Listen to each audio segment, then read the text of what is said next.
I awakened in my windowless tower to the smell of ancient books and the worms with which they were infested, and swept the pale winged things from where they had nestled in my coiled hair.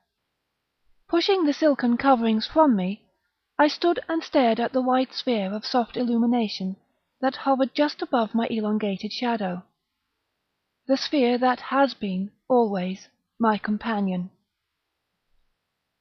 By its light I have devoured the words found within the ancient books, syllables that I could taste when they were spoken. I cannot quite remember how it is I learned the art of reading, but I have a dim semi-recollection of she who dances in my dreams, and always held on to a white book, showing me its illuminated leaves, and carefully moving her silent lips, so that I could comprehend the words that they formed. It was this woman in white who, at the climax of one vision, dissolved into a globe of light that followed me out of slumber, and dwelt with me in the lonesome tower. And it was this sphere of radiance that accompanied on my day of resolution, when I determined to vacate the tower and explore the surrounding forest. Thus I departed from the tower room that had been my home for all of memory, stepped down the winding steps of stone, and crossed the arched threshold to the floor of silent earth, where all was dark except for the places that were kissed by the glow of the sphere that followed me. I breathed into the icy air, and light mist floated through my lips and drifted toward the dark mute trees of the inarticulate forest. Although there was no sound, I imagined that I could detect sly movement behind distant trees, and thought perhaps the pale winged things that nestled in my hair at time of slumber were surreptitiously shadowing my steps. I did not mind. I liked their smooth cold forms when they wove their way into my coiled hair and kissed my scalp. The dark trees of the endless forest stood like quiet sentinels that watched me on my path. And as the way began to bend and drop toward a lower region, I reached out for one nearby trunk, so as to support my balance. But it startled me, as I pressed my palm against the dendroid form, how unsubstantial the creature seemed, as if it could have been an element of a dream through which I wandered. As I contemplated this, the pale sphere that was my attendant shot before me, followed by pale winged things, some of which reached for my hair and tugged me on my way, out of the forest at last, and toward a field where slim black stones protruded from the ground. It was only then that I became aware of sensation, as an experience of chilliness enveloped my flesh. The ground on which I stood took on an aspect of solidness, its rough texture unpleasant beneath my naked foot. The sky above me was black as pitch, but as I peered into its vaulted expanse, my sphere of light floated just before my face and pressed against my eyes, and then it drifted from me, into the midnight sky, where it transformed into a bloated, fungoid moon that cast decayed light upon the slabs that tilted above the surrounding soil.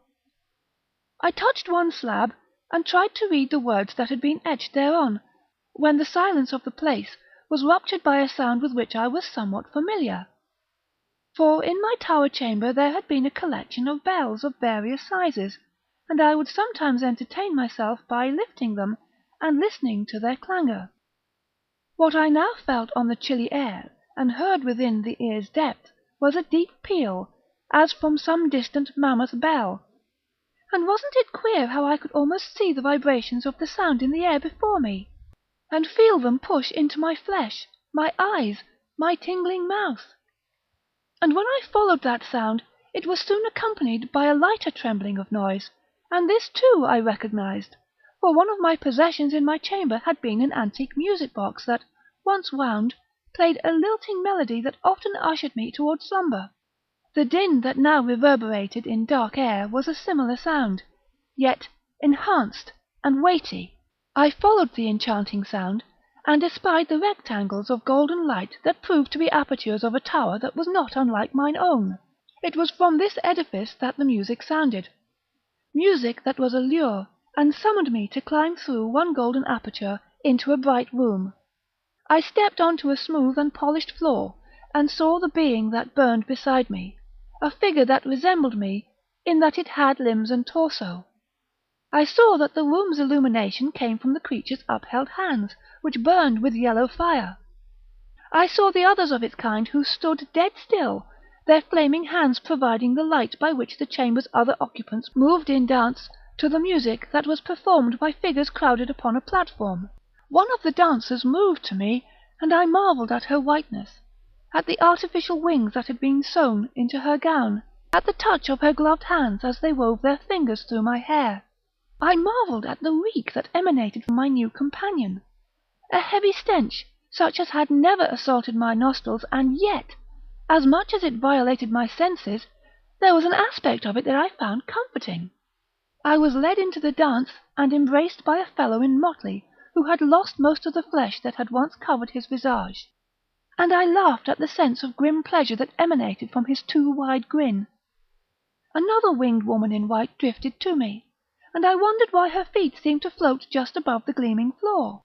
My heart trembled violently when I beheld the white book that she clasped, the book that was opened to me. I stood, spellbound, as the woman moved the pointed nail of one long talon into my finger, and I nearly fainted at the smell of the dark stuff that began to spill from my punctured flesh. Her hand guided my own, to press my wounded finger to the clean white page, and when I took my hand away, I saw the insignia of my print upon the shimmering paper. I was still gazing downward when the white book was removed from me, and thus I saw the image on the floor of polished glass, and I knew that what I was seeing was my own reflection, of which I had read but never witnessed, for there had been neither window nor mirror within my tower chamber. I fell to my knees, and touched my hand to my smooth likeness, and I marvelled at how I was a thing of iridescent whiteness, like unto the sphere of light that had once been my constant companion. I laughed to see how thin the texture of my face had become, thus revealing the skull beneath my mask of flesh. I knew that I would soon join the throng of friendly ghouls that crowded around me, and this knowledge so enchanted me that I raised my face and moaned in ecstasy, at which signal the others gathered round me, and offered me their ghastly hands, or that which had once been hands, and I hummed in accompaniment to the orchestra's macabre waltz, as my compatriots knelt around me and welcomed me with their carrion caress.